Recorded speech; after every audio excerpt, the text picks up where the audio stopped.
it back. Shh. Hold it in until we start. 3, 2.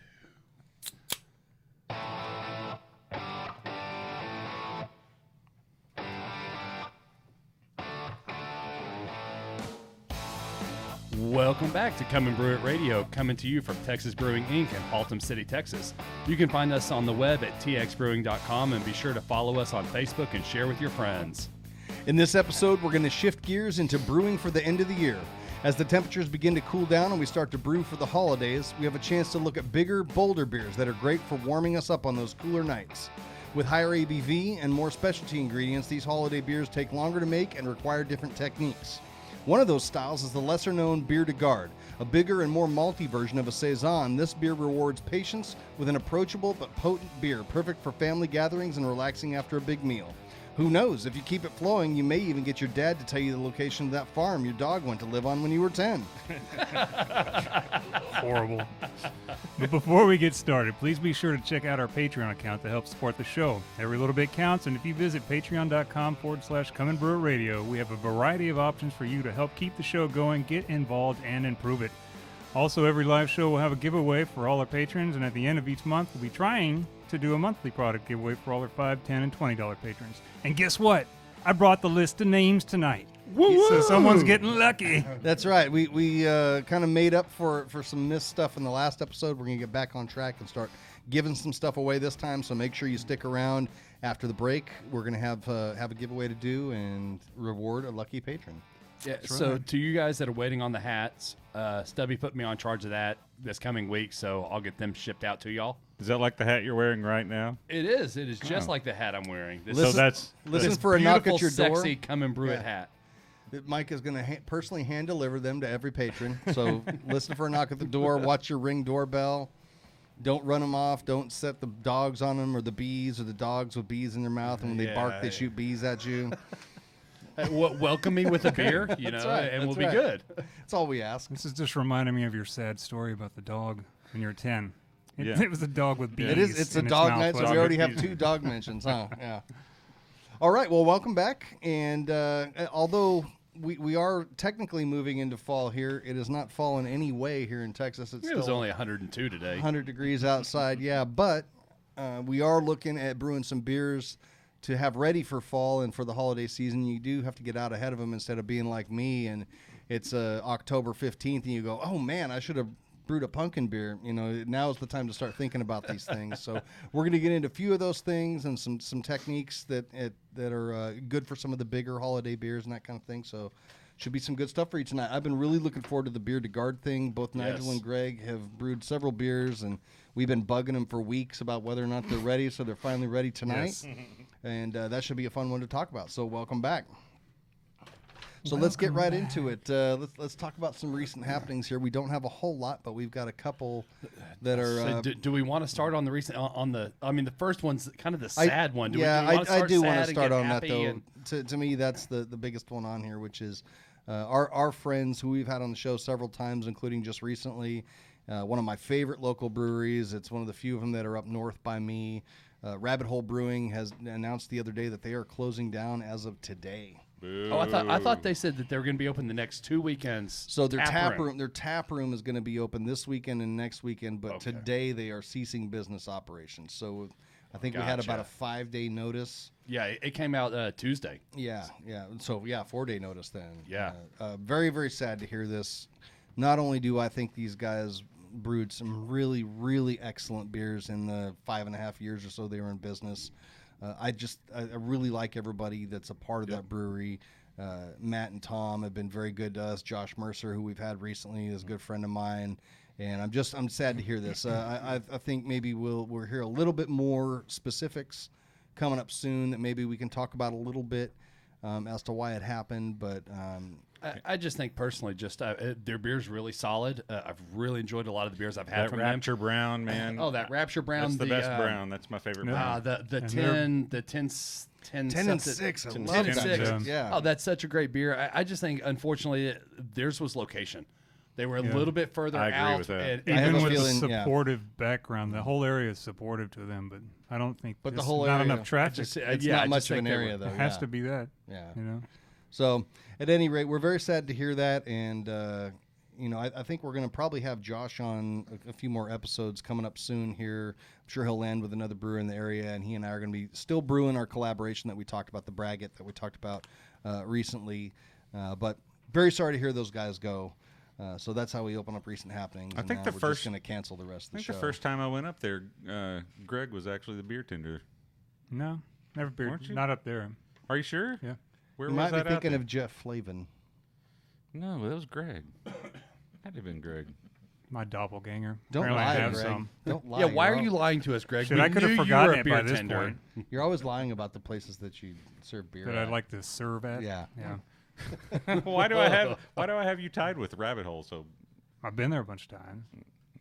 maybe you were just hanging out up there or something. Probably. That might have been it. Sometimes he just walks behind the bar. Yeah, and he's just starts behind the bar pouring and pouring his own beers. beer, So yeah. that could be it. That might have been it. Hey, Yeah, I know the owners. So- I knew when they're just home brewers. So moving on from that, the other thing we've talked about a couple times recently and finally happened this last weekend is Bier De Go in Texas. I know you guys probably not from Texas are tired of hearing us talk about it, but that's a huge deal for us that finally at these production breweries, Rabbit Hole being one of them. Well, they had actually changed to a brew had pub they? license a while back. Yeah, Okay. Yeah. I So didn't they had realize that, sold but- some packaged beer there already. But that's what breweries had to do. Yeah. If they wanted to do that kind of thing, was switch their whole license, Yep. which is obviously costly and time consuming and Oh, yeah, changes their whole definitely. business model and everything. So now anybody that makes beer can package and sell at least a limited quantity to people that are there at their I breweries. mean, limited being what 288 ounces. One case, pretty much. So yeah, you can buy a case of beer. Yeah, so it's limited to a case. Per person per day. So Yeah, exactly. So it's but it's a huge thing for the Texas beer scene. We were the last state to finally allow that, so that was a big deal. Unfortunately, now all the beers or all the bars are going to go out of business. Yep. So whatever. That was yeah. So I was I know here in the room I was probably the only one out, and Eric was out and about Sunday, but I hit up I hit up one place for a beer to go, and Just we went, one? Yeah, we were in Dallas doing some family stuff, so I hit up a brewery that was Lazy actually, investigative reporting there, buddy. well, but the place that I hit, being a brew pub that wasn't affected by the law at all, we went to Celestial in Dallas, and man, they opened at 2. We rolled in at like 2:10, 2:15, like right after they opened, and that place was packed. Matt, the owner, came by and he talked to us, and he said Sundays there are ghost towns. So I think the craft beer world in general, at least here in Texas, we were out celebrating Sunday. Oh, yeah. Well, Son of a bitch. we're knocking stuff over. And rookie move, man. So it was a celebratory day. A lot of people were out drinking. It helped that they were off of work Monday, but people were out drinking and celebrating that we could get beer to go from some of these places that you never could before. Petacolis in Dallas was one that I saw was just Oh, yeah, that absolutely was I packed. love packed. Petacolis. Yeah. Love And Petacolis. they do some of the best beer in DFW, but you could never get it to yeah. go unless a growler bar had it, and you got some there. So really, this is just a way that our local breweries that are struggling to keep their head above water and make their way in a very crowded market now are going to be able to help subsidize what they're doing and make some money. So we're all happy that our friends are going to have a little bit easier time keeping their businesses running and keeping their dreams alive. So that's good. I think it's worth pointing out right now that last night the Packers beat the Bears in a really, really ugly football game, and we are drinking Sorry, Aaron Aaron. Rodgers Yeah, we're gonna- discount double check, double check. which has the Bears logo on the bottle here. So Aaron, I know you're listening, and I'm sorry that your team it has is the awful. It has the Bears logo, but So sorry about last night's game, Aaron. But hey, It's too bad your team isn't as good as your beer is. So I'll just leave it at that. Congratulations to 100 years of being a franchise. But we drank this beer on Final Gravity recently, and looking over the recipe, both James and I thought, oh, we're in for kind of an off beer here. And then we drank it, and I got to say, I'm a big fan of this beer. I think Aaron did a really excellent job. It's very drinkable. So Nice, Aaron. now we have some leftover How bottles big is here. this beer? I'd have to go back and check my notes. I don't remember. I want to say like 7.5%. That is or something good. like I thought that. so. Listen to the episode, Greg. You got to listen to the episode. Then we'll It's sitting at home waiting for me. So yeah, I will. So not yet. Next up on recent happenings, last episode we had some of the Martin House pickle beer, which had become ultra hard to get. It sold out very quickly. Well, Martin House announced that starting in October, it's going to be year round.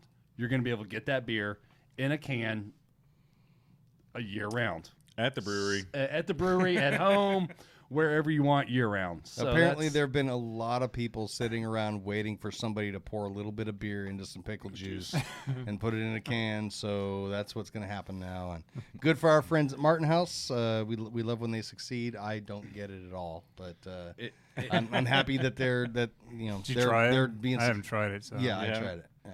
It legit tastes like pickle juice. Okay. That beer is. I tried it twice and just tried it. I had once here at the podcast and once the next night, and it's pickle beer. Yeah. It is exactly what it says. It is pickle juice. It's not With like alcohol in it. with a little bit of beer. I'm told there's beer in there somewhere. it's not like pickle fucker where you can really get. Well, seriously. That's Um, so. There is a beer by New Braunfels. It tastes like piss and flies, right? have you not had pickle fucker?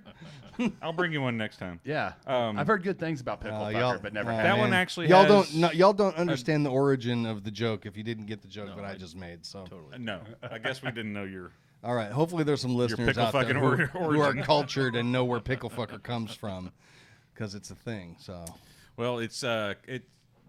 To be honest, it's PKLFKR.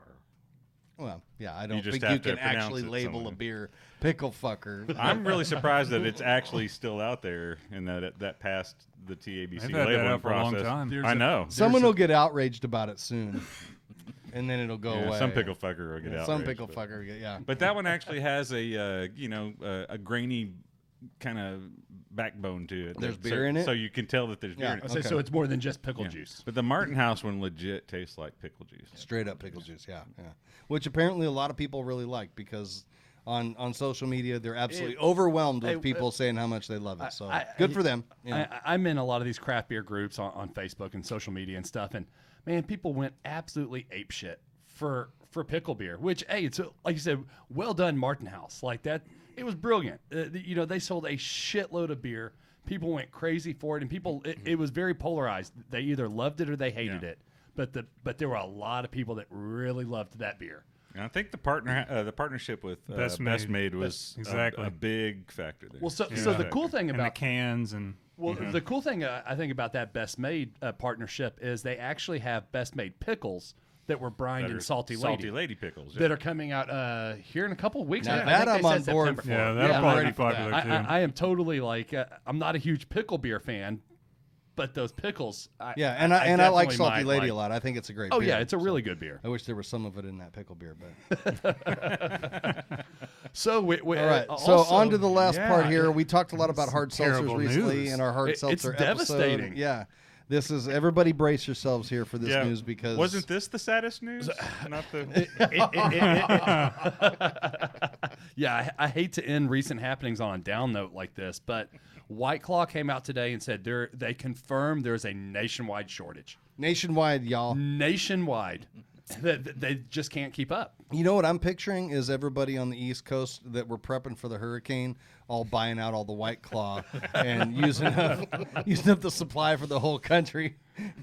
Well, yeah. So the quote from them is, "We are working around the clock to increase supply, given the rapid growth in consumer demand. White Claw has accelerated faster than anybody could have predicted." Yeah, it says right here, their sales spiked by almost 300% this summer. I believe it. So yeah, White Claw blew up.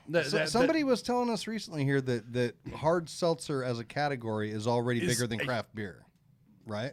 Yeah. Somebody Yeah, told us. I think it was someone Brock said that that or someone like that. Yeah. but- which you Or know, no, it was Cedric. it was Fr- Cedric. from the That's industry. Right. That's right. It was Cedric. Yeah. Which, I mean, that's crazy, but hey, it is what it is. I Like still don't know what it tastes like. It tastes better than pickle juice. Okay. I got to admit, especially here in Texas, this summer when it's been 100+ degrees, a seltzer's hit the spot. It makes a great mixer for vodka. I've I yet to pour mix all my it. LaCroix in it. That's how you make the LaCroix actually taste. Right, so. right. That's what I had been using. I'm like, man, this is watering down my vodka.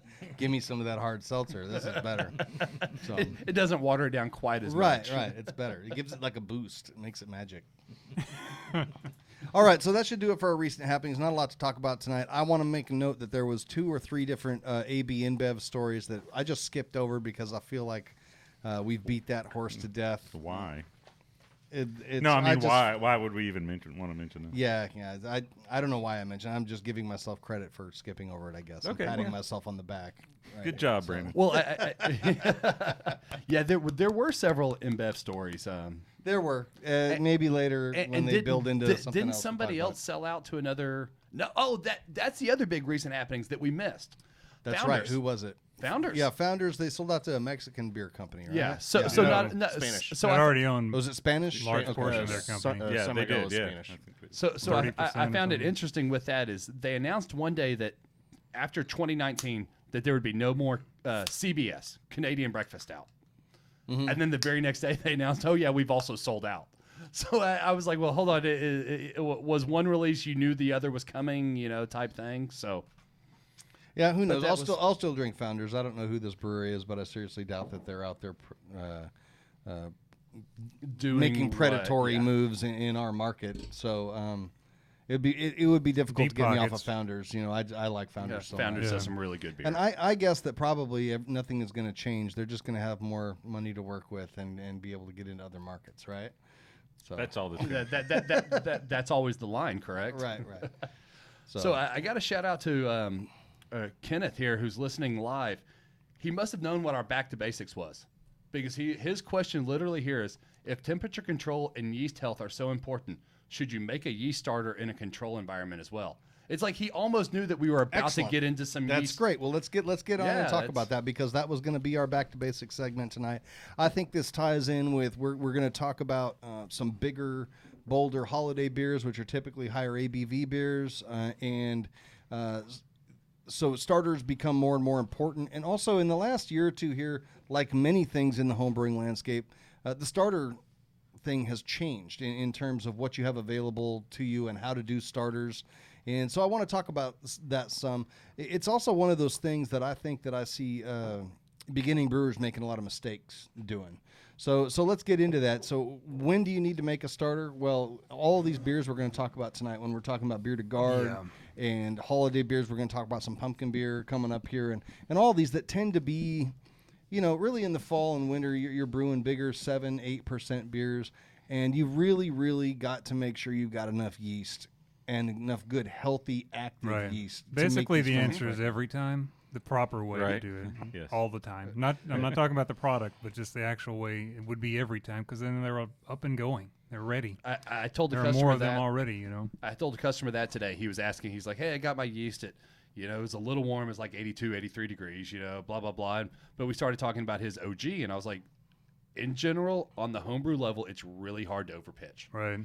Build a starter. It's one of those, a blow-off tube, yeast nutrient, Warflock, building a starter. Those are all things that I do almost every beer every time. Yeah. They're just... It makes a better beer. I think good general rules that, yeah, exactly. Faster fermentation start, especially if you get it to the right size for whatever batch, like you're saying. 9% beer, you need a lot of damn yeast in Oh, there. definitely, In yeah. a lager, you're going to need a lot of yeast in it. The only thing that you don't, and it's just because I just listened to this, was for the low ABV stuff.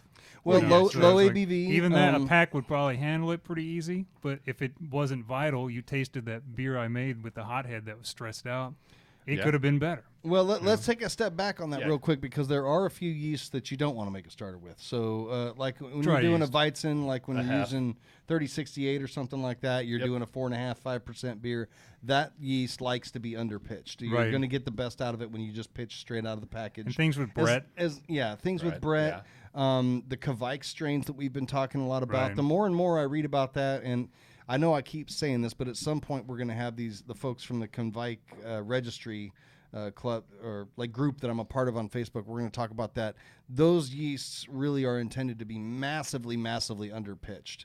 That's we talked about grandma dipping her spoon in the beer to inoculate it kind of thing. That's really the level of underpitching that those are meant for. And then when you get to dry yeast, we've talked about that with Kevin Lane here on the show, because of the way dry yeast is propagated and then packaged. Right. That what you want to do is just buy enough yeast to have the right amount in there, but it's freeze dried at a point where you don't want to make a starter and take a step back in phases and take the yeast out of phase and then back into another phase. With dry yeast, you just want to buy enough yeast and pitch it in and do it. Yeah.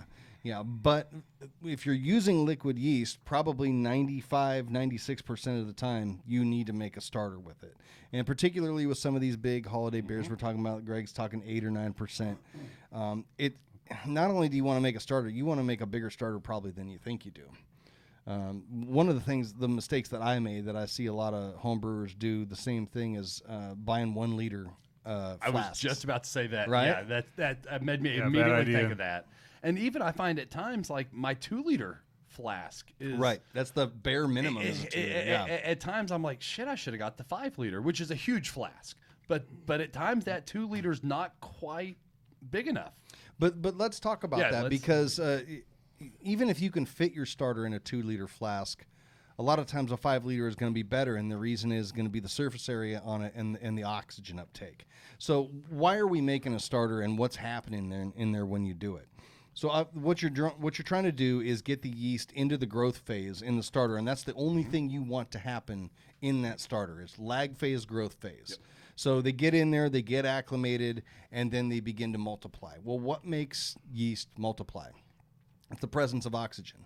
When you have oxygen in your wort, it will not begin to ferment that wort. It may consume the sugars, but what it's going to do is use that metabolization to multiply and create more yeast. Once that oxygen is gone, and then they begin to metabolize sugar, then they're fermenting and they're giving off alcohol. And you don't want them to do that. Yeah. When they're in the starter, you just want the lag and the growth phase, and that's it. When you pour them when you pitch it into your wort, you want it to still be in that growth phase, so then it can then get into your wort and then move into fermentation. So talking about that, do you oxygenate your wort? Your starter. I do actually, and that's a really good point. That's one of the things I started doing. When it comes to a starter, you cannot have too much oxygen. Really, you always want there to be oxygen in your starter because, like I said, once that oxygen's gone, then it moves into fermentation. And you don't want it to do that in the starter. You're just wanting to grow it up and get it ready. So that's one of the reasons stir plates are such a big deal.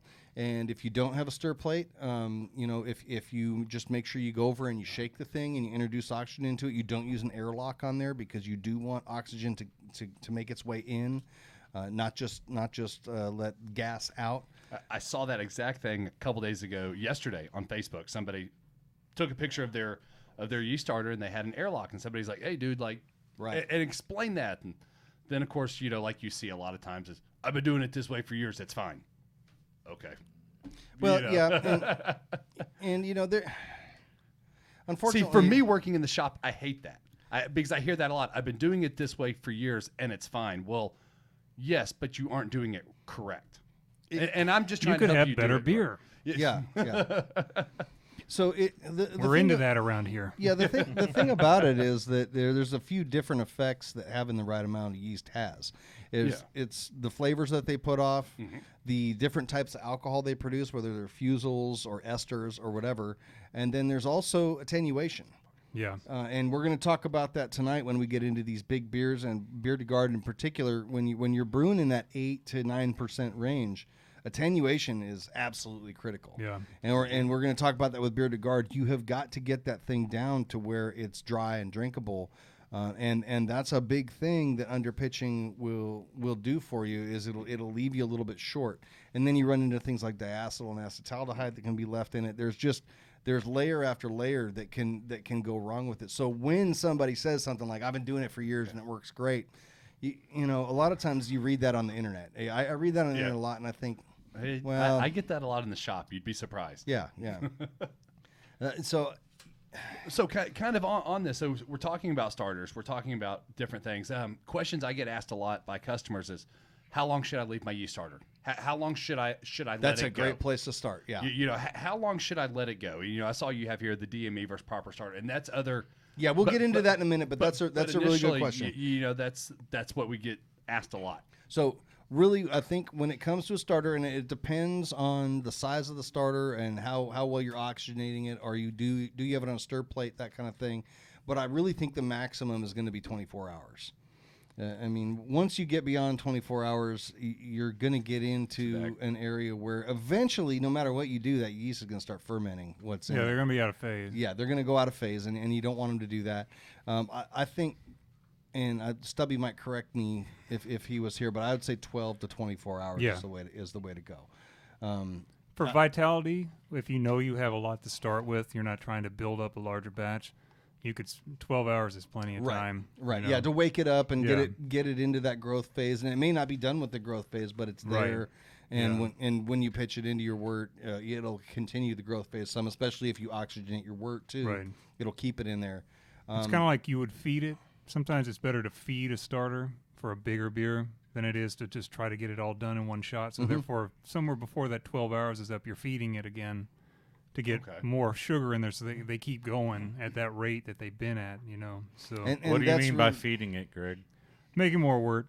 Just say buying another can of proper starter, using half of it and half of it. And that might be an advantage to buying a prepackaged product like that, is being able to sanitized, ready to go. Yeah. And it's a buildup over time, which is better than, say, starting. Usually that's better than starting, say, well, I'm going to make a full 5-liter starter right now and see how it goes, because then they have the strength to really tear through all of it, and you just have to make sure you're on time feeding it again, keeping it happy. And hitting it with oxygen, again, would be a good idea if you're talking about feeding it and drawing it out over a long period of time where you're really trying to grow up a really big starter.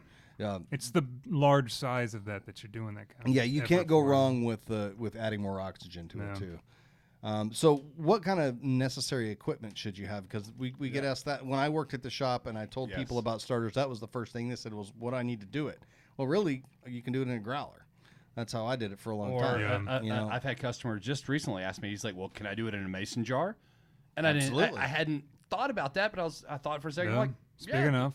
Yeah, I was like, there's no reason why you couldn't. Keep it in a dark spot and you're good to go. So that's okay. That's a good, keep it in a dark spot. Well, I have a stir plate and everything, and I sit mine on my kitchen counter. There's a difference between lights of the kitchen or ambient light than direct sunlight or something like that. Because I've seen people sunlight? It's the same thing at sun's going to do some sort of damage if it gets direct sunlight. And I've seen people put their starters on stir plates up in their windows. So, you know that there's something's happening there, because it's also the heat of the sun on top of it. Plus the yeast. Yeah, okay. Sunlight's not good for beer. It's not going to be good for a starter. Well, the reason it's not good for beer is because of it's more than that. Acids. It goes beyond that. So it's just sunlight damage, Okay, that's. I always say keep it in a cooler, darker spot, and you're going to be good. Yeah, mutant yeast. It'll crawl right out while you're sleeping, and that's the last thing you know. So if then you the are next thing you know, starting your off, wife's pregnant and you have no clue how it happened. Whoa. China is missing. Wow. So if you are starting off with the very basic, you're realizing, oh crap, I need to make starters, but I don't have the stuff to do it, and you do have a growler around, by all means, you can do that, no problem. You really want to make sure you sanitize it really well, and then make your starter in it. And I've become a big fan of just taking a sanitized piece of foil and just putting it over the top. I used to use a foam stopper. Foam stoppers can get kind of funky after a little while. You got to replace them a lot. I really like just the tin foil. Easy. That's all I use. Just make sure you sanitize it good. Yeah. Sanitize the outside of the bottle and all that stuff. And then every time you walk by it, just pick it up, shake it a little bit, get some oxygen in there. I tell customers that all the time. That's how I started with my starters. Yeah, that's how I did too. Is I bought actually, I got a 2-liter flask, but I didn't have a stir plate. And so it was one of those, I literally set it on my kitchen counter. Don't drink all that without me, Brandon.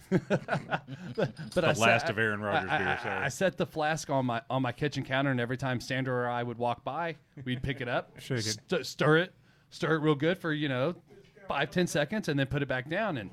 And that worked until I could we actually built a stir plate, but until I could upgrade to getting that stir plate. I did that for a long time, actually. And it worked. It worked. Yeah, so did I, growlers. I just put it like in our bathroom that wasn't used as much, but we passed by all the time. Yeah. Yeah, so it's one of those, yes, we sell a nice yeast starter, kit and all that, but you don't have to have You can start all with of what that you've got on hand if you want. Yeah. Well, I tell customers all the time, with home brewing, it can be as simple or as complicated as you want it to be. Right. Yeah. And I think, again, yeast starter is another example of that. You can do it really easily, or you can get the 5-liter flask with the stir bar and the stir plate. And, Yeah, and all if that. you don't have the ability or the finances or whatever to do that right off the bat, don't let that stop you from making starters. Start Exactly. making them in a basic way, and then work your way up to it as you can. Right. Eventually, ideally, you want a big Stir plate, flask and a big stir flask. plate. Yeah. You want to be able to make up to the 5-liter volume. I mean, typically, if you do the barley wine, you're going to need that whole 5-liter container, or you're going to need a bunch of definitely. smaller ones. So, Yeah. but like the same thing too is stir plate. The best thing about it is it reduces what you have to do as far as oxygenation goes, Right. because it's pulling it in as it stirs. That's kind of the concept, and keeps everything in suspension. Keeps it in suspension. And it falls out in a growler. You'll look at it and say, It "Oh, does. it's already Oh, yeah. powdered up on the bottom." Shake it up, right back to it. Well, so- that's what I love is using different yeast strains and building starters. Is you can very much tell different. Yeah. Certain yeast strains are like you said more powdery, and then others are more. They clump together more. The They're English more yeast chunky love to and- clump up and look all weird, and you're thinking, yeah. what the hell's Cottage going on? cheese. Yeah.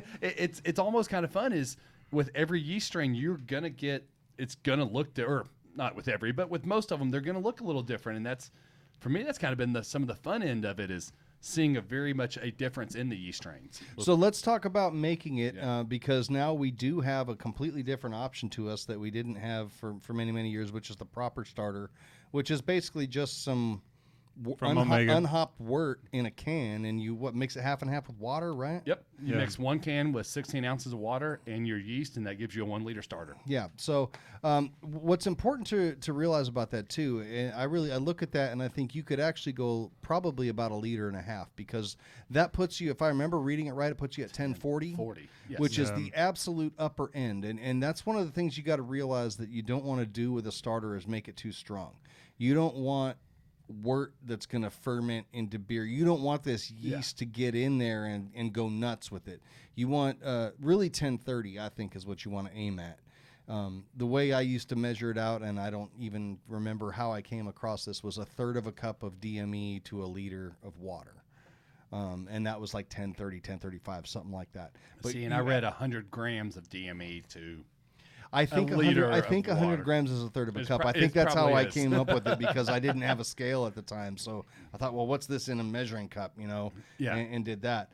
But you don't want to make sure it's not too strong of wort. And really, I like to err on the weaker end. I want it to be around 1030, 1035. So I think you could even go a little bit more diluted with that proper starter than what they're saying. But the beauty of it, I mean, you guys rave about that stuff. I've never used it. So it's one of those I tell customers in the shop all the time with the proper starter.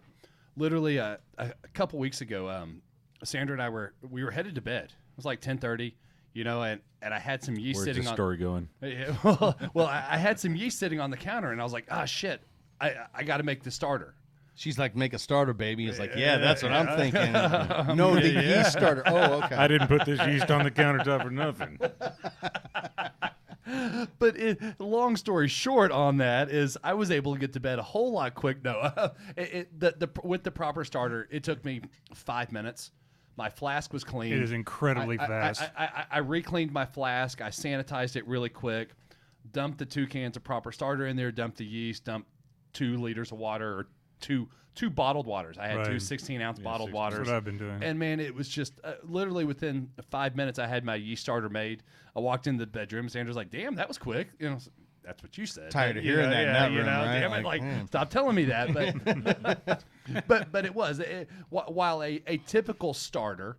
I mean, if you're using DME and making a starter, you're boiling it, you're cooling it. Right. We at the shop say you're looking at 30 minutes, Yeah, you really are. give or take. Minimum, really, because generally it takes a long time to cool it off. I used to That's put the mine in a biggest- bowl full of ice water. And what a Yeah. Yeah, and pain I stick it in the ass. freezer. Stir And it. yeah. So I mean, we say on the minimum. messy, too.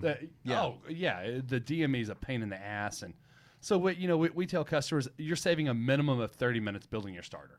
So to take a step back too, that's another reason to buy an oversized flask if you're planning to do it on a stovetop, because that's one of the things I always heard. The great thing about buying a flask, it's borosilicate glass, so you can go from boiling water to ice water. It won't shatter. That's great. I can just put the water in my flask, put it on the stove, get it boiling, add my DME, and then put it in ice. What they don't tell you is that when you add the DME, it turns into a volcano.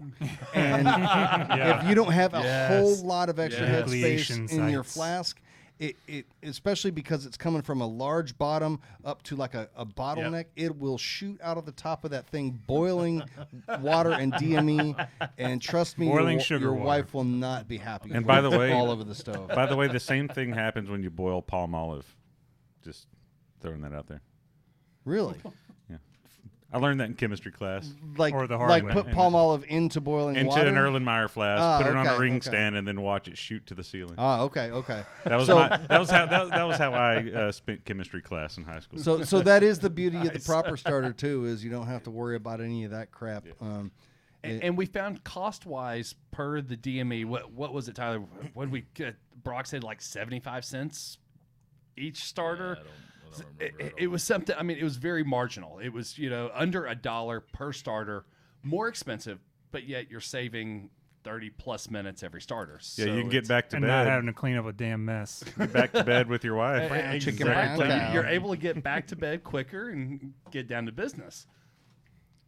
Sleeping. Since Sandra's not here to give us the real skinny. Yeah, I'm surprised she hasn't piped in on the chat here. So tell me how wrong I am. All right, so that I think covers starters and really. So the only other question here is Kenneth did have should you your yeast starter, should you have it in a control environment? So I get asked that. Oh yeah, very good point. That's as far as like a lager yeast. People are like, well, your lager you keep in the 50s. Do I need to keep my starter at those temperatures? So here's the thing. The only reason that you need to watch the temperature is that you need to be within about 10 degrees of what the wort you're pitching it into is going to be, just so you don't shock your yeast. But in terms of off flavors, remember, we're not letting this yeast ferment. We're just putting it in growth phase. So if you're doing it right, it's not fermenting and putting off alcohol, which means it won't put off esters or off flavors or anything like that. If you're doing it right, you're keeping it in the growth phase. But on a lager, for example, if you're pitching it into a 52 or a 50 degree, wort, you don't want it to be 75 degrees and do that. It'll shock the yeast and you'll kill some of it off. So you do want to have it about the same temperature, but you don't have to temperature control it the way you do a normal fermentation to avoid off flavors. Right. If you did something like that, the best option for like a lager a lot of times is most of us can't cool it all the way down to pitching temp when we brew it, especially here. So if you're going to let it sit in a cooler overnight, the good thing is you can put your finished starter and that for whatever amount of hours, and it'll both cool down. It's going to give it enough time to cool down, and it's going to fall out of solution, but it's still very viable and ready to go. Well, and the thing too with lager starters, when you're talking about making a 5-liter starter or something like that, generally the way that's done is that you do kind of cold crash it, for lack of a better term, let it settle out, kind of decant the liquid off the top, so you're not pouring 5 liters of liquid into a 20-liter batch or something like that. So that was going to be kind of my last question on as far as starters. Do you watch the stir bars? Yeah. Do you cold crash your starter, decant, and just a regular starter? Now, personally, I don't. The way I make starters, and a big reason for this is that I don't pitch till the next day pretty much every time, because I can't get anywhere near pitching temps. I want it to be at pitching temp and be steady at that temp too, not moving around. So I make starters off my wort. I pull a liter of wort off my kettle. I water it down appropriately. I put it on a stir plate, and then I let it go. And then the next morning when I'm ready to pitch, it's ready to go. That's a good plan. Yeah. So I don't decant it because I'm using the actual wort. The actual wort, yeah. And so I'm not diluting it or anything like that. But if you're making a lager starter ahead of time and you are making a 5-liter, or hell, let's face it, some lagers you're making a 10-liter starter. You're making huge starters, and you're actually making a separate starter. I wouldn't want to pour all that into my beer. I would want to let it settle out and decant off the top of it. It applies to barley wine and whatnot too. You might have an inch cake on the bottom. You might have near a liter of actual yeast when it all settles out. Yeah. But you don't want the other 4 liters of just fluid that's going to be added to the beer and offset it somehow by gravity. So yeah. See, that's kind of building a starter. That's what I kind of like is letting it settle down, and then seeing that thick, and to me that lets me know I did my job. Like I went from just a little bit of yeast you can to see like the difference. Yeah, I can visually see it. I'm a visual guy, so it's one of those I can see. Ooh, there's a shitload Most more of us yeast are than there visual, was. Size matters, dude. You're right. It's not what I was told. All right, man. It just keeps getting awkward in here. All right, It's the only way to be. So do we want to Yeah, talk about this? What should we be brewing? A summer Yeah, age? let's I shift love gears into like- this. So, again, we're still 100 degrees here, but we are about to move into fall. I think we're going to hit a week where all of a sudden someone's going to flip a switch. We're going to be down into the cooler weather. But at any rate, we're going to Cooler start being brewing. like 85. Yeah. We're going to start brewing now for the cooler weather. So, what do we do to get into that? And what kind of things do we brew for the holidays? Our internet question tonight is about a pumpkin beer. Personally, I love pumpkin beers. I love this time of year. I normally try to drink every pumpkin beer I can get my hands on. I think Stubby's head just exploded because he said never brew pumpkin beers. And Earlier that's what he he said says that, about so many things. Listen, man, pickle beer is a year-round reality. I don't want to hear any shit about pumpkin beers ever again. It's like a 2-month window that we can get pumpkin beers. Let me enjoy my pumpkin beer, and Hey, I'm with you. you know what? Stubby doesn't get to say anything if he's not here. Hush! It's so easy to talk shit behind a keyboard at home. Not that he wouldn't talk shit if he was here, but Yes. but really that's the A thing known though. hatred of the beers. About these bigger holiday beers that we do, they do take a little bit more advanced planning, and especially like for me, when I do my pumpkin beer, I like to buy sugar pumpkins and I cut them up and smoke them. I'm not buying the off the Smoked shelf. pumpkin. Yeah, I smoke. I make a smoked pumpkin beer, so that takes some planning. You got to get out ahead of that and watch for them. So So what part do you smoke? I mean, it seems like it'd be hard to get it to light and inhale it. And Well, No. look who joined us. so anyway, No, I pour it out. I cut it up. I put it in a foil pan with holes in the bottom of it, and I put it on top Nice. of my smoker. I smoke it Yeah. on pecan wood, and then I throw all that in the mash. Ooh. But it's a beer, and then you're going to add That's spices interesting. to it too, and Yeah. it needs to mellow out. It needs time. It's a 7.5%, 8% Pecan wood, beer, huh? and yeah, Yeah, I'm no, big that- on that- smoking that with has me pecan. intrigued. Yeah. If you had dark malts Yeah. in it too, it needs time to be hit in Right. its stride. Right. Yeah. So you really do have to start planning these out this time of year and getting ahead of them.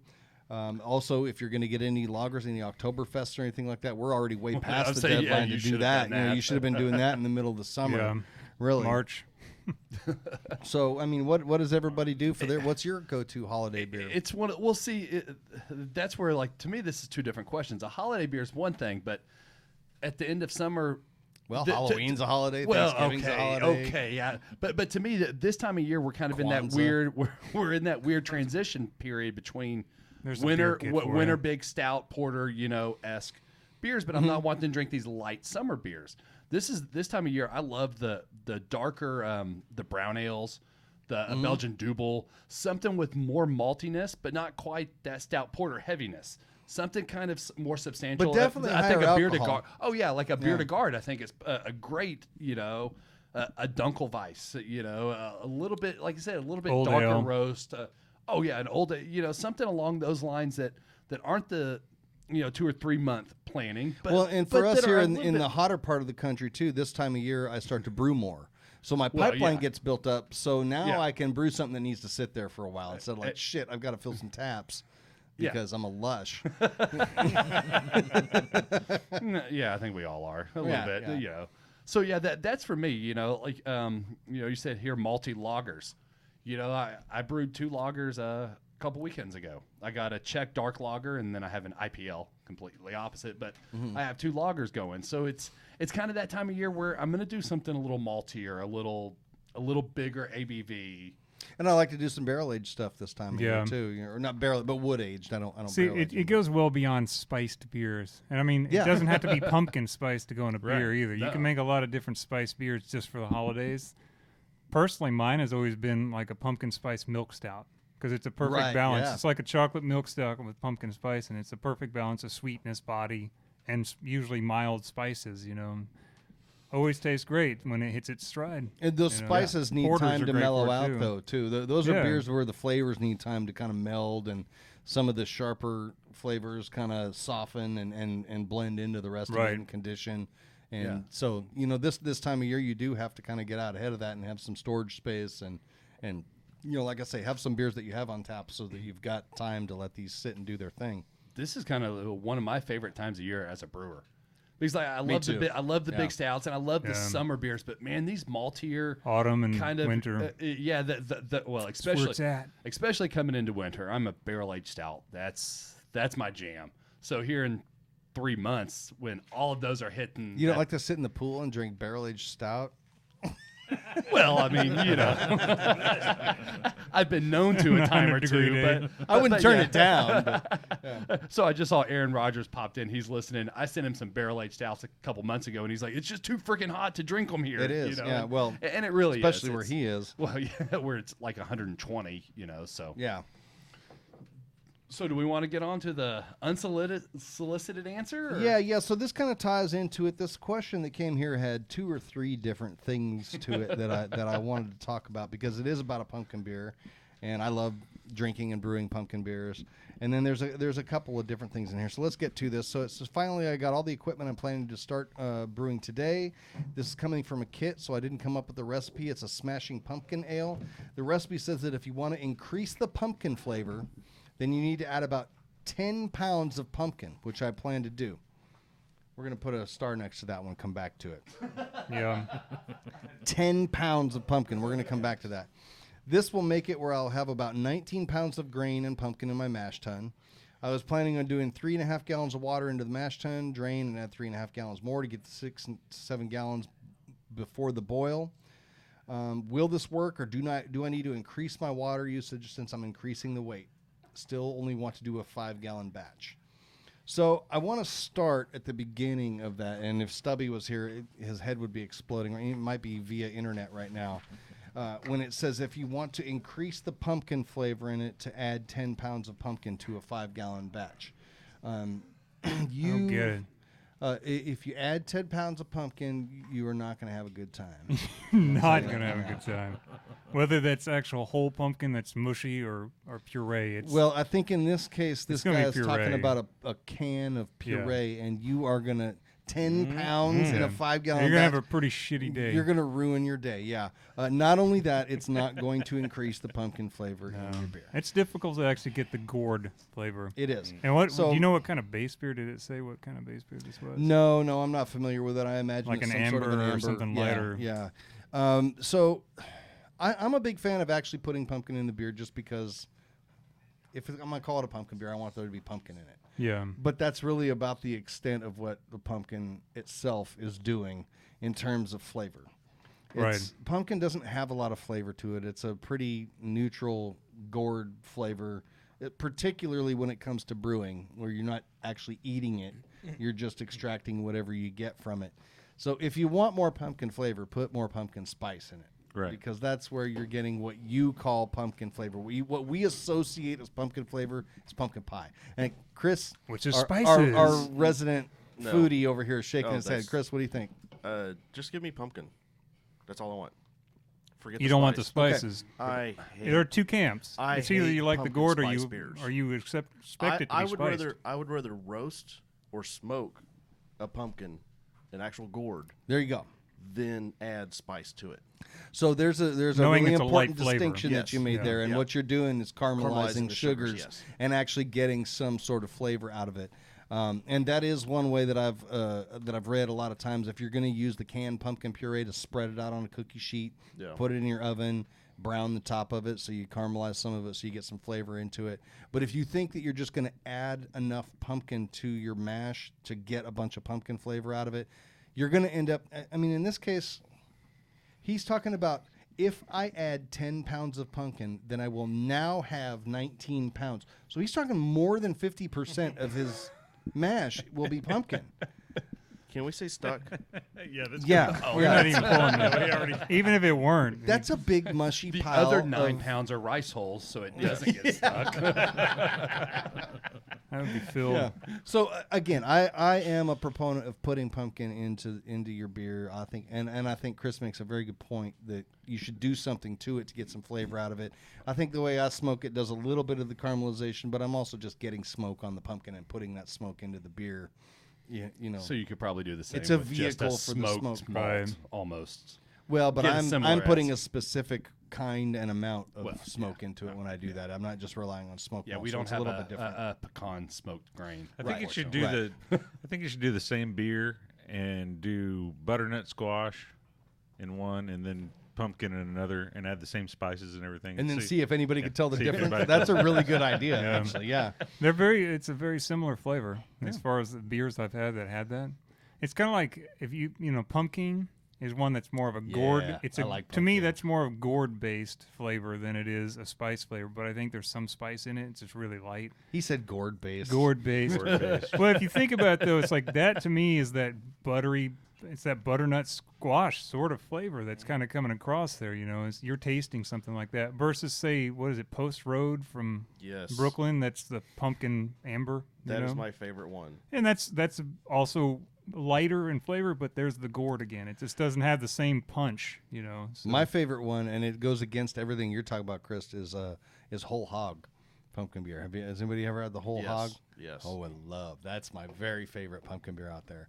And now that one tastes a lot more like a gingerbread cookie than it does Yeah. pumpkin. But either way, they call Which it is also a pumpkin, and I good love it. flavor range for. Yeah. know. So the reason I wanted to hit on that is, think about what you're doing with it. If you're wanting to put more quote unquote pumpkin flavor in it, think about what it is you're considering to be pumpkin flavor, and then increase that. But absolutely do not make more than half your mash pumpkin, or you are gonna be so angry. I'd be a very that day. sad person. So if you are using canned pumpkin, which I've done a couple of times, there's a couple different ways to do it. Hell, we have a kit here where it's an extract kit, and you just pour it into the boil. Yeah. Expect a big fucking mess. I mean, no matter how you do it, it's a big mess. If it's in your mash, put a ton of rice hulls in. I mean, as much as you think you need to, double it. Yeah. So the kit we have two different kits at the shop. We have the Gordian Angel, which is a golden. Yeah, it's Golden golden ale. pumpkin ale. Yeah, it's a pumpkin. It's not ale. a spiced ale. And then the other one is the porter. The porter is the one I'm that's the thinking spiced of. Yeah, one. Well, yeah. see, and even the Gordian Angel, I just made a kit up today, and yeah, it said to add it to the mash, but it also had a pound of rice hulls. Yep, add rice hulls to it. And it said to add it to a muslin bag and put it in the mash. Yeah, So that's a that great way idea. You can pull it to make it even less of a mess. Because Yeah, you're and- not getting a whole lot out of that. Right. Typically. Right, you're not. So not sugar wise. You can get Yeah. flavors. Yeah. And then the starches that aren't converted that are going to be popping out there, So. Right. So the other thing I wanted to address about this was the water volume. Yes. And Oh yeah. so anything you add into your mash, you need to count as grain in terms of your water to grist volume.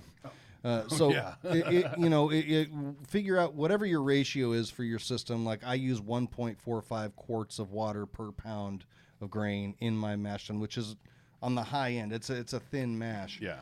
But if I'm adding 5 pounds of pumpkin, I'm upping the water ratio as if it were 5 pounds of grain. If I'm adding a pound of rice hulls, I'm upping the water ratio as if it were a pound of grain. That water needs to be proportionate to anything that you put in there because it's determining the consistency and it's going to affect your efficiency. It's going to affect your lautering. Your lautering in particular is going to be an issue.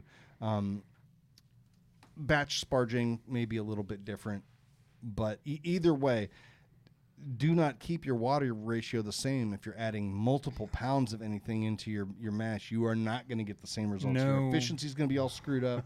You're going to have problems. Yeah.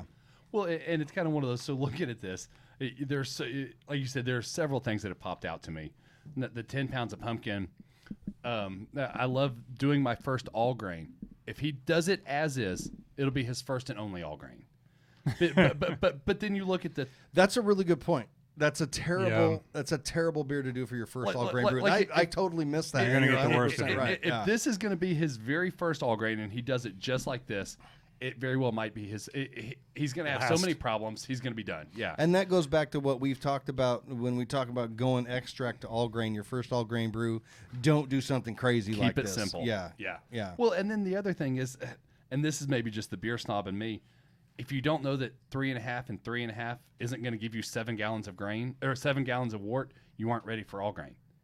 You know, if you look at the volumes, and it's he's something looking that at he'll 7 learn on his gallons. first all grain batch. The beauty of batch sparging is you'll realize, oh, this isn't enough. You sparge again, Which I You found do another interesting too. He batch. says can't sparse yet. But I guess that's Sparge is what he meant. Yeah. Remember, on this particular side, a lot of people aren't from America. English is not their first language. So yeah. you run into this I'm a lot. on I don't Reddit. want to get on him too much about that, but no, that's a very good but point. it's one of those, so what? Yeah, are you doing brew in a bag like that? That was, I guess, No, I think that he's talking about batch sparging, judging by the language he Okay. uses here. Okay. And he's thinking of sparging as being fly sparging. Which, I got you. You know, Yeah. they're both different sparging methods. Yeah. He is still sparging. I I'll just say don't. I've batch sparged for 2.5 years now and have had no problems. No, absolutely not. No, but you're right. 3.5 gallons of 3.5 gallons is not going to equal 7 gallons, like- because you've got grain absorption in Yeah, there. I mean, and especially when you have 19 pounds of Yeah. pumpkin and grain. A lot of fluid's going away. Yo, man, I sparge all the batches. I mean, but it's one of those like guessing. I would guess if he did it as is, he might get 4 gallons if he's lucky. I'd have to do the math Maybe. on it, but yeah, you're I mean, probably just about kind of right, 4 looking gallons, and yeah. guessing, Yeah, I probably. mean, at best, So, yeah, that's Now, the pumpkin's already saturated, so it's all going to be going to the grain. And then okay, blockage. yeah, true. Unless there's blockage of some kind. Hey, real quick before we go to break, Tyler, can you open that cooler that's next to you and grab out the metal growler that's in it? By the way, that's Tyler out there on the On the MIC. on that mic. Yeah, there's Tyler on the mic. Dropping science won't on the shut up. MIC. Yeah. So what we're going to pull out here is my second attempt at the Goza to try and get to what Stubby brought back from Leipzig. So what I've done different on this, to refresh everybody's memory, basically what I kind of decided I wanted to do was, here we go. This one was 50% wheat, 50% base malt. And then I add citric and lactic acid in post-fermentation to get the tartness out of it, rather than doing any kind of sour mash or anything like that, or a kettle sour. And then also, add some salt in there. So this time I doubled the amount of acid that I put in it because it wasn't tart enough last time. And what I also did is instead of using Pilsner malt, I used Planet malt because I liked everything about it last time except that there was kind of a crackery, bready flavor that was in it that I didn't get. And I thought, well, let me try, kind of a bready English malt and see if that makes a difference. So let's... Whoa, Hey, that's we've got it carbonated. here. Happy. It's not a full growler here, but I just want everybody to kind of taste that. What I am not real satisfied with yet is the actual bready or crackery flavor in the malt. I think I got the acid right where I want it and the salt right where I want it. So I made some progress from the last one. Again, to refresh everybody's memory, this is nothing like any of the Gozas that you get from commercial breweries here. Don't forget Casey over there too. This isn't anything like we get from any of our commercial breweries, and that's what got me obsessed with trying to brew this, is because you just can't buy anything that's close to what it is out of Leipzig, and really anymore that's kind of what I brew is stuff I can't buy. It's why I don't brew IPAs, because I can't throw a rock without hitting an IPA.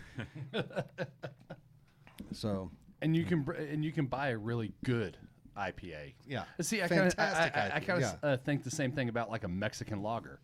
We got Yeah. a lot of people in the shop brewing them, and I'm like, that's a really good point. Yeah, I can get a good Mexican lager probably cheaper than I can brew it, almost.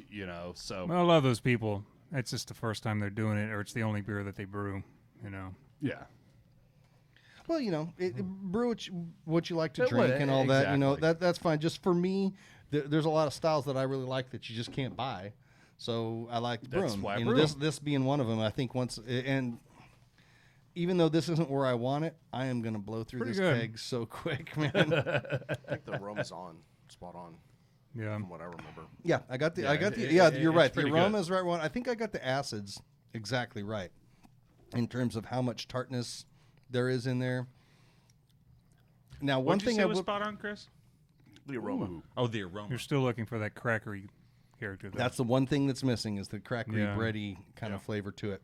That will even out a little bit It's of soft, the salt. And as far as that goes, yeah. another lesson I learned on this one. So I forgot to put the salt in the boil, which is no big deal. You can add salt in anytime you want. But so when I kegged it, I poured in the citric acid, I poured in the lactic acid, I poured in the salt. I kegged it, and then I rolled the keg around for a while to mix it all up. So it works really well for the citric and the lactic acid. It does not work well for the salt because the first glass that I had was all like a salt? mouthful of seawater. Yeah. Right.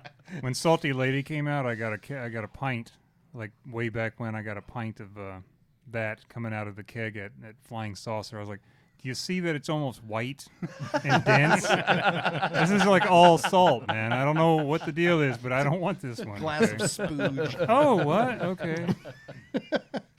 So, at any rate, any thoughts on this from anybody? I mean, I think it's pretty close, like you said. It's been a little while since we've had that, but I think that the think the saltiness and the rest, it's pretty I think damn the salt's close. on. I think the acid needs to be up just a little bit. you think so? Yeah. See, that's kind of, and it's been a minute since we've had the one Stubby brought back, but See, now Chris was in Leipzig with Stubby Yeah. to have it, so Having he it has, fresh. and you had a couple pints of it, so 4, I think. Did you catch any A couple pints. like remnants of tartness after you take a sip kind of thing? Yeah. But it's not so much there on your tongue when you first have that sip, isn't it? From what I remember, it was more of a bright tart at the first. Right. Right when it hits your mouth, kind of falls off, and then just there's more coriander also. Coriander, yeah, that's what I'm missing. well. See, here's the interesting thing about that because I was just thinking, I forgot to cover the coriander.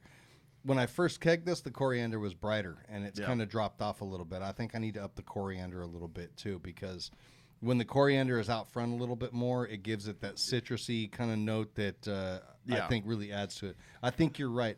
I need to up the coriander just a little bit, maybe 25% more than I'm putting in it.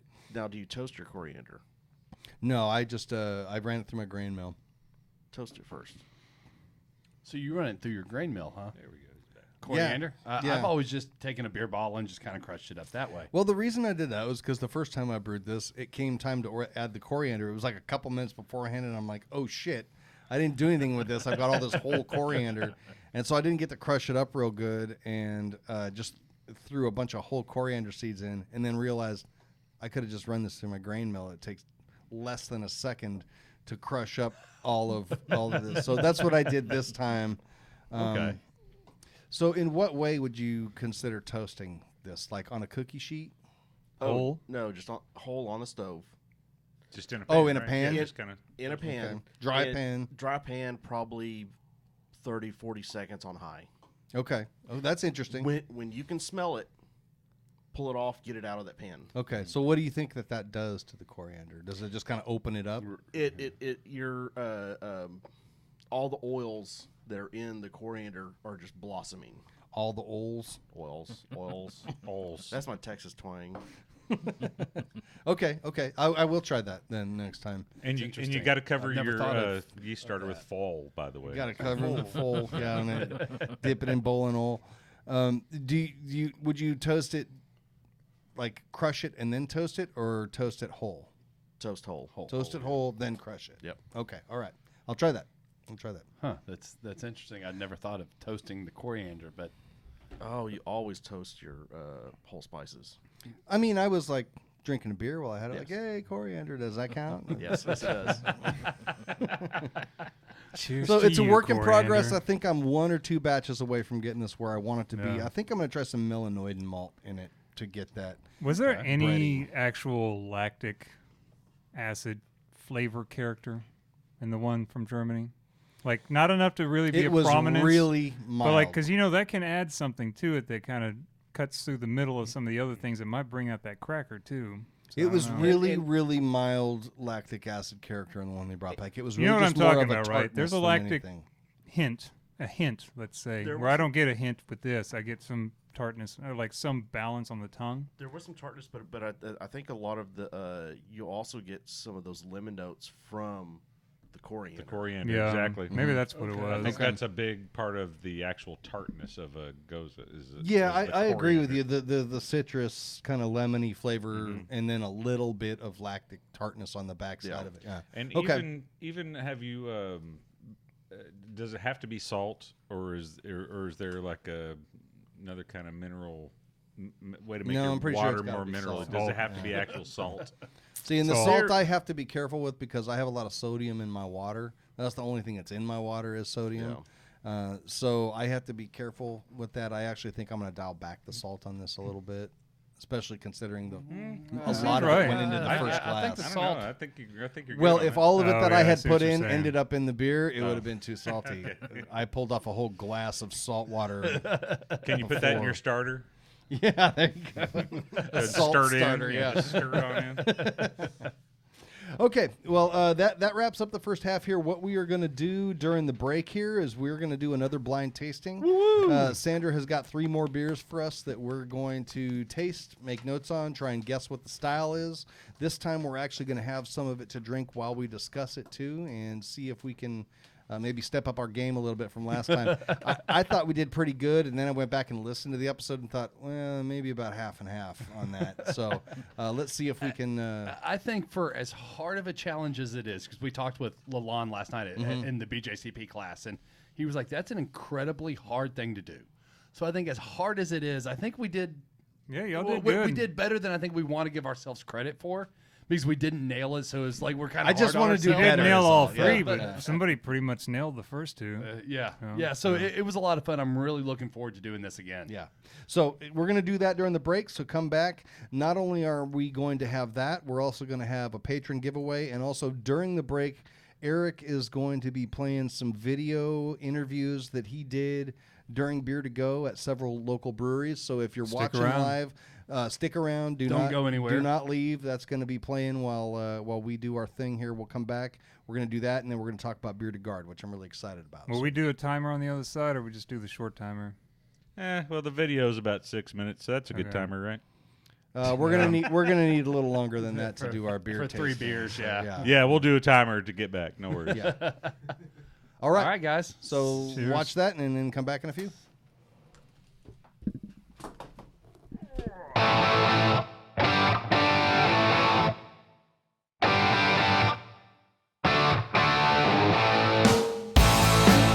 Sunday, September 1st, 2019 marked the state of Texas implementing some new laws, and none were more anticipated and celebrated than the reformed Beer to Go law, allowing Texas craft breweries to finally sell their wares to customers for off-site consumption.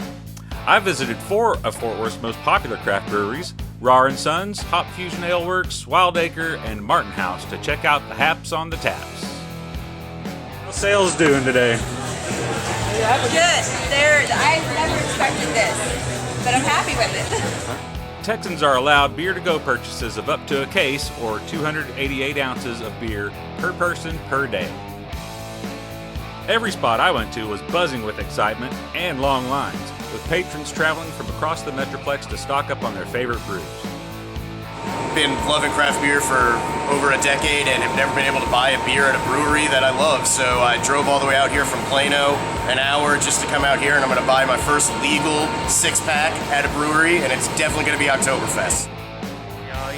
Deep Ellum, Rars and Sons, we're definitely going to be hitting those places and probably taking a few batches just like these back home. Wildacre celebrated in full-on party mode with local favorite cover band Pooh Live Crew. Don't go chasing waterfalls. Please stick to the rivers and the lakes that you're used to. All the sites except Martin House have set up for Crowler and Growler takeaways. Cody Martin of Martin House shared a bit of how they are approaching the Beer to Go model. I'm pretty excited, man. It's something that's a long time coming. It's hard to believe it's taking this long for it to be legal, but we're happy it's here. What do you think about the turnout today for the first day? It's been very surprising. Yeah, we had people start lining up around 11:15 for a noon opening, and we've been cranking ever since. It's been a line. Really changed the way we do business. We're just, we're gonna keep some cases of all these beers we make. We're gonna keep some back and have it ready to sell. We have introduced into our calendar, in addition to making a brand new beer every week for distribution and making a beer more new per week for draft only here, we are also gonna have some batches that are cans only available here. So the first one is called As a Thought. It's a 16% beer with menthol and squid ink. A lot of people think it's a joke. It's not. It's happening. But we've got some other ones coming up too. As a Thought will be 12-ounce cans, but we're actually going to bring 16-ounce cans back into the mix for our on-site only to-go beer. So we want to make this work first, and then see how Crowlers and Growlers might fit into the mix. So right now we're going to have it be prepackaged beer. But we're not saying we're not going to do that. We want to get this right first, and then introduce the Crowlers, growler, kind of bring in your own, fill whatever you want, kind of thing. Okay. I mean, the smallest keg we offer is 5.16 gallons, and the most you can buy is 2.25 gallons. So I mean, there's still not been a lot of guidance from TABC on exactly how all this works. But I mean, in theory, you and 3 friends could come and buy a 5-gallon keg, and you could sell 2.25 gallons to each of your friends, and then you walk out together with a keg. Okay. There's no rules against that, but there's also no guidance that says that is legal, so it's kind of one of those really gray areas. So would you do that now then, or not right now? We're not supposed to do that. Like I said, before we even introduce growlers, we want to get the can thing right. If the can thing's right, we'll roll that out. And if we find a way to make kegs work, that's gonna work with the law. We'll do that too. There was one liquor store down the street that said they're not going to sell our beer anymore because they're selling beer to go, and we said, all right, sorry. You just take the place of that one liquor store. Yeah, right? Sorry, I'm not. Yeah, they'll come here instead. We're charging what our retail partners charge, right? So we're not going to make it cheaper than them. You can't come here and get a deal. You're going to have to pay the same price you would pay at any other beer store.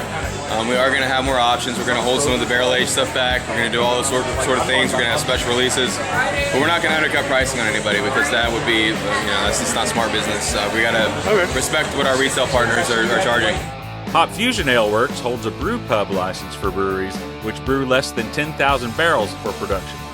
Under that license, there aren't those case-a-day limits, which has Matt Gurley of Hop Fusion singing a bit of a different tune. I mean, that's one of the perks of this thing, is we can sell it at $8 a 6-pack, not $11 like it is retail out there. So you stock up while you can.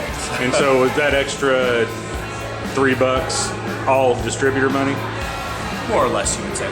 Yeah. I mean, as a consumer, it's a slam dunk for everybody. Like, it really is. Like, you should be able to get it at a more cost-effective price point. You should be able to potentially get beers that maybe are tap room only, which that's something we're toying around with maybe down the line. Some other breweries have already started doing that. So yeah, from that aspect, I'd rather all my money go to like the company itself and not have to get it chopped up and that type of thing. Texas still has a ways to go in defining all the cans and cants of the new law, but for this Texan, being able to come home to your fridge and pull out the freshest of your favorites and some brewery-only varietals is a huge win. And it's about time. Come and brew it.